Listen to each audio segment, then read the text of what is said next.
Hello, Myo family.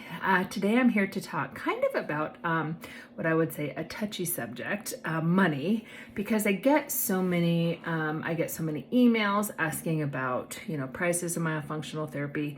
I get so many people saying, can I have your prices before, considering making an appointment, which is totally fine. I absolutely respect that. But it's interesting because money or prices is always kind of a touchy subject. And I know for a lot of therapists, they have a hard time really collecting for their services, which is sad because this is a very, very important specialty. And I think that therapists should be paid for that expertise. So first, I want to talk about what I recommend that you do if financially myofunctional therapy just isn't in the cards for you right now. That's okay. If you're an adult, okay, I definitely have a little bit different of an opinion, when it's a parent talking to me and they've got a kiddo with a severe tie, and they're maybe, 6, 7, 8, 9 years old, that because they're in that time sensitive growth window where the development of the face is super duper important. So I'm really talking to adults here, okay? If you find yourself in a position where finances just are a sensitive topic for you right now, I encourage you to wait, to save the money until you can do it right. Don't shortcut it. Don't try and do a frenectomy without myo. Yes, I understand that you can probably go to some Facebook groups and you can find somebody that will say, I've had a release and I didn't do any myo and I'm fine. But you have to consider that person is comparing where they were. So they're great, they're just not optimum. Most of the people in my world want to be better than just run of the mill. Or, if somebody had a severe tie and they did no myo, that they probably have some more range of motion, but they're not up to par, okay? So they're subpar. So I don't want you to feel like just because you can't do myo right now, that you have to find a shortcut, that you have to half-ass it, that you have to, compromise something.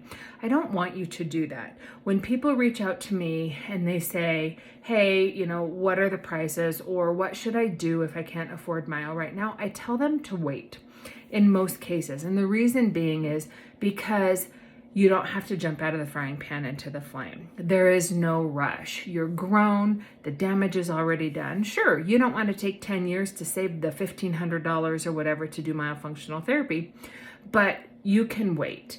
I have several clients who are literally doing payments. Like their therapy is on layaway so that they can get the money saved up, because I can't speak for other therapists, but I know for me, there's a several $100 discount for payment in full. So these people are kind of doing a reverse payment plan. They're paying first, and then that way that they can pay the lower price and receive that discount. So it is kind of backwards, but nonetheless, their therapy is paid for in full before we start. So I give them that same honor of that discount.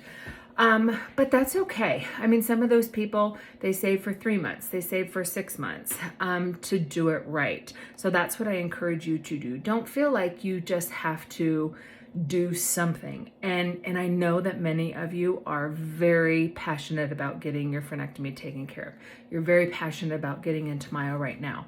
But if you do it wrong, the success is limited. Okay. And I've seen that thousands of times over. So I'm serious when I say that. Now, the next thing that I want to encourage you to think about is, there's a variety of therapists across the world. There's a variety of pay scales. Just like if you go to your doctor or you go to a specialist, that type of thing. So, I get lots of requests for people asking for discounts, or they have a story, that makes it a challenge for them. And I completely respect that. Or I have some people who are just downright rude when they say, myofunctional therapy is so expensive, we can't afford it. And I want you guys to understand that we, as therapists, we set our prices based on our expertise, not necessarily on somebody else's budget. I know that's a hard pill to swallow for some people, and I'm sorry I can't change that for that person. And I'm sensitive to that, which is why I offer payment plans and I have different programs that are more affordable. But at the end of the day, you guys, our expertise is what sets our prices, okay? Not what somebody else can afford. But I do want to tell you this as a food for thought for you.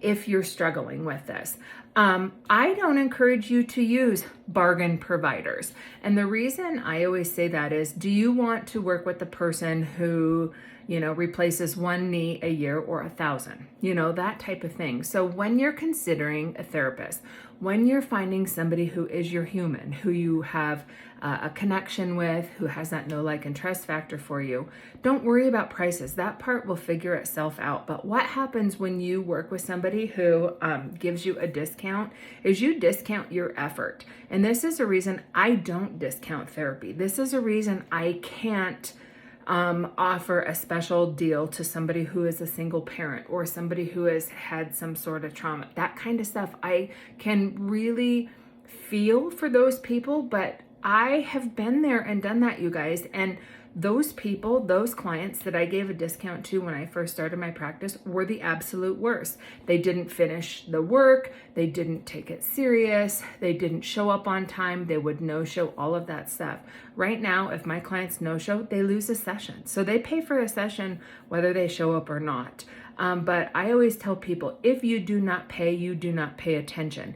And if I give you a discount, you discount your efforts. And I'm not in the business as a specialist, as somebody with all this expertise, to just help you half-ass it, to help you be less than your optimal version of yourself. So I just kind of throw that out there. I know it's a little bit sensitive. Some people may not like that take, and I apologize that you're on a different page than I am.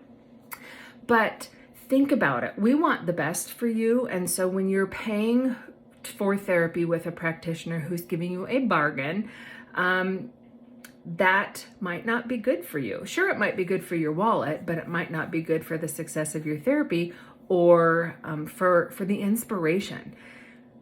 Because that has to come within. A lot of people say that myofunctional therapy has to be motivated, but motivation goes away. When the therapist isn't there, you're not motivated, you're not going to do the work.